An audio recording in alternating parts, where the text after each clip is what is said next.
Siamo nel delta del Po, la situazione però del granchio blu implica tutto il territorio nazionale. È il punto più dolente il delta del Po o anche altre zone d'Italia sono così coinvolte?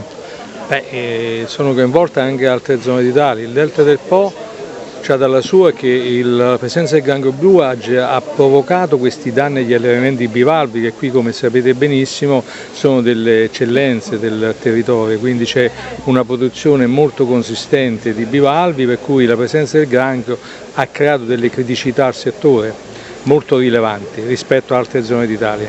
Tra le varie soluzioni avete valutato cosa potrebbe implicare questa start-up come soluzione del problema?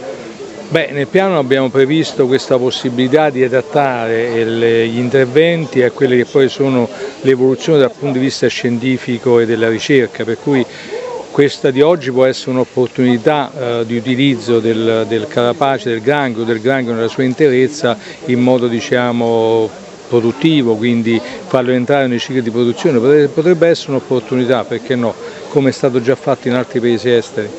Lei vede la fine del tunnel? Secondo lei si può dare una data quando potrebbe essere risolto il problema granchio blu?